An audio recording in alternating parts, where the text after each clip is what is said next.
গত কয়েক ঘন্টায় ইউক্রেন যুদ্ধ এবং মধ্যপ্রাচ্যের সংঘাত নিয়ে এমন কয়েকটি দাবি সামনে এসেছে যেগুলো সত্য প্রমাণিত হলে একাধিক যুদ্ধক্ষেত্রের হিসাব বদলে যেতে পারে। ইউক্রেন দাবি করেছে ক্যাস্পিয়ান সাগরে রাশিয়ার একটি যুদ্ধজাহাজ এবং এমন কয়েকটি জাহাজে আঘাত করা হয়েছে যেগুলো রাশিয়া ও ইরানের মধ্যে সামরিক সরঞ্জাম এবং অস্ত্র পরিবহনে ব্যবহার হচ্ছিল। অন্যদিকে ইয়েমেন থেকে সৌদি আরবের দিকে নতুন করে মিসাইল ও ড্রোন হামলার খবর এসেছে, আর তার জবাবে মারিফ ও আল জাউফে হুতিদের অবস্থানে ভারী বিমান হামলা চালিয়েছে সৌদি আরব। এর মধ্যেই আরও একটি বড় দাবি সামনে এসেছে। বলা হচ্ছে ইরানের সঙ্গে বাড়তে থাকা উত্তেজনার কারণে বাহরাইন ও কুয়েত সিরিয়ার কাছে সামরিক সহায়তা চেয়েছে, আর ইরানও যুক্তরাষ্ট্রকে সরাসরি সতর্ক করে বলেছে আমেরিকান সামরিক ঘাঁটিতে পাল্টা হামলা চলতেই থাকবে।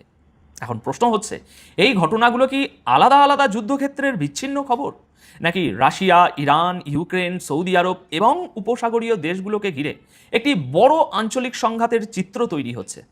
আজকের এই ভিডিওতে এই পুরো হিসেবটি সহজভাবে বোঝার চেষ্টা করব। তাই প্রথমেই আসা যাক ইউক্রেনের দাবিতে। ইউক্রেনের প্রেসিডেন্ট জেলেন্সকি একটি ভিডিও প্রকাশ করে বলেছেন, ইউক্রেনের দূরপাল্লার হামলায় ক্যাস্পিয়ান সাগরের ভিতরে রাশিয়ার একটি যুদ্ধ জাহাজ এবং আরও কয়েকটি জাহাজকে লক্ষ্যবস্তু করা হয়েছে। দর্শক বন্ধুরা, জেলেন্সকির বক্তব্য অনুযায়ী এসব জাহাজ রাশিয়া ও ইরানের মধ্যে সামরিক সরঞ্জাম এবং অস্ত্র সরবরাহে ব্যবহার করা হচ্ছিল। তিনি এই অভিযানকে ইউক্রেনের সবচেয়ে সফল দূরপাল্লার অপারেশনগুলোর একটি বলে বর্ণনা করেছেন। তার দাবি, এই হামলায় শুধু রাশিয়ার নয়, ইরানের সামরিক সাপ্লাই চেনেরও বড় ক্ষতি হয়েছে। তবে এখানে একটা বিষয় খুব পরিষ্কারভাবে আমাদের একটু মনে রাখতে হবে, বুঝতে হবে, কারণ জেলেন্সকি অভিযানের বিস্তারিত তথ্য প্রকাশ করেননি। কোন জাহাজে কী ধরনের সামরিক সরঞ্জাম ছিল, কতগুলো লক্ষ্যবস্তুতে আঘাত লেগেছে কিংবা ক্ষতির পরিমাণ কত, এসব বিষয়ে নির্দিষ্ট তথ্য দেওয়া হয়নি। তাই আপাতত এটিকে ইউক্রেনের দাবি হিসাবেই দেখতে হবে। কিন্তু দাবিটি সত্য প্রমাণিত হলে এর গুরুত্ব তখন অনেক বড়, কারণ তখন বিষয়টি শুধু রাশিয়ার একটি যুদ্ধজাহাজে আঘাতের মধ্যে সীমাবদ্ধ থাকবে না। এর অর্থ হবে ইউক্রেন এমন একটি সরবরাহ পথে আঘাত করেছে যেটি রাশিয়া ও ইরানের সামরিক যোগাযোগের সঙ্গে যুক্ত বলে দাবি করা হচ্ছে।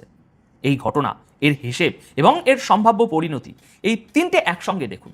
ঘটনা হলো ক্যাস্পিয়ান সাগরে ইউক্রেনের হামলার দাবি। হিসেব হলো রাশিয়ার সামরিক সম্পদের পাশাপাশি ইরানের জন্য অস্ত্র ও সামরিক সরঞ্জাম পরিবহনের পথকে চাপে ফেলা। আর এর সম্ভাব্য পরিণতি হলো রাশিয়া ও ইরানের মধ্যে সামরিক সরবরাহ সত্যি এই পথে চললে ভবিষ্যতে সেই ব্যবস্থার নিরাপত্তা নিয়ে নতুন প্রশ্ন তৈরি হওয়া। এই একটি তথ্য ইউক্রেন যুদ্ধের পরিধিকেও নতুনভাবে দেখাচ্ছে, কারণ ইউক্রেনের দাবি অনুযায়ী হামলার লক্ষ্য শুধু সরাসরি যুদ্ধক্ষেত্রে থাকা রুশ বাহিনী নয়, যুদ্ধের সঙ্গে যুক্ত বৃহত্তর সামরিক নেটওয়ার্কও। এবার আসা যাক সৌদি আরব ও ইয়েমেনের পরিস্থিতিতে। গতকাল 25শে জুলাই সন্ধ্যায় সৌদি আরব আবারও ইয়েমেনের হুতিদের অবস্থানে ভারী বিমান হামলা চালিয়েছে। প্রতিবেদন অনুযায়ী রয়্যাল সৌদি এয়ারফোর্স মারিব এবং আল জাউফ এলাকায় হুতিদের সামরিক অবস্থান, মিসাইল লঞ্চার এবং অস্ত্র ডিপো লক্ষ্য করে হামলা চালায়। দাবি করা হচ্ছে এই হামলার উদ্দেশ্য ছিল হুতিদের পাল্টা আঘাত করার সক্ষমতা দুর্বল করা। তবে হুতিদের পক্ষ থেকে ক্ষয়ক্ষতির কোনো বিস্তারিত তথ্য প্রকাশ করা হয়নি।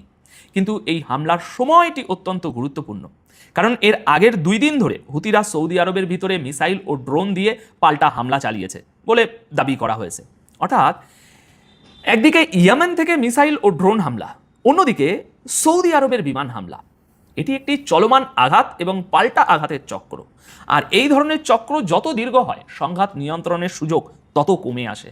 একটি পক্ষ অন্য পক্ষের সক্ষমতা কমাতে চায়, কিন্তু প্রতিটি নতুন হামলা আবার নতুন পাল্টা হামলার কারণ তৈরি করে দেয়। তবে এই জায়গায় একটি সম্ভাব্য কূটনৈতিক দিকও সামনে এসেছে। প্রতিবেদনে বলা হয়েছে হুতি পক্ষ এবং সৌদি প্রতিনিধি দলের মধ্যে একটি আরব দেশে বৈঠক হতে চলেছে, এমন একটি প্রাথমিক তথ্য পাওয়া গেছে।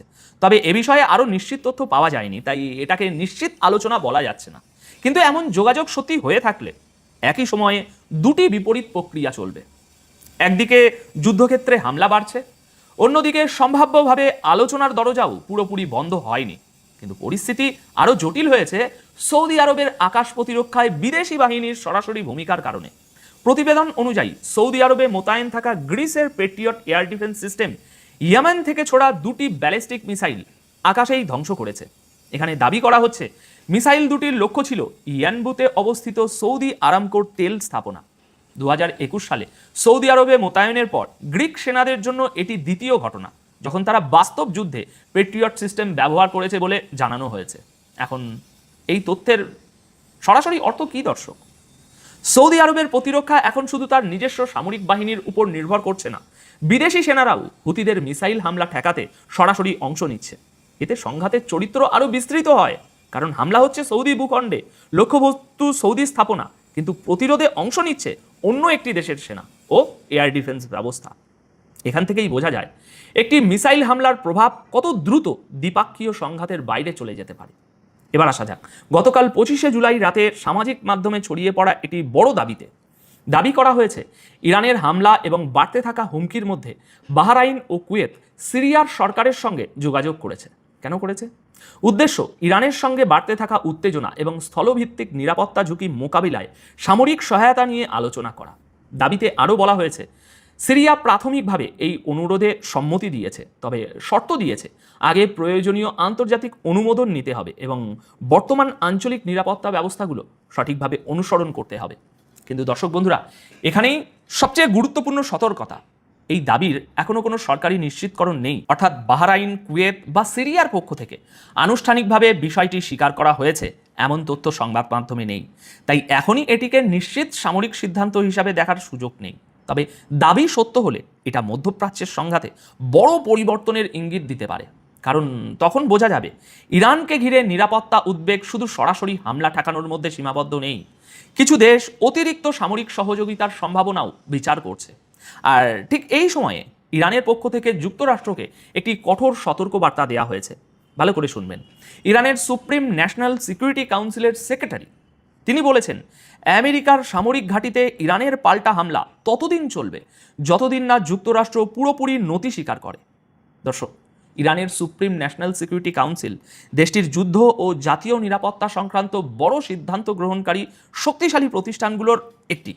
ফলে এই বক্তব্যকে সাধারণ রাজনৈতিক মন্তব্য হিসাবে দেখানো হয়নি, বরং এটি ইরানের নিরাপত্তা নীতির উচ্চ পর্যায় থেকে আসা সতর্কবার্তা হিসাবে উপস্থাপন করা হয়েছে।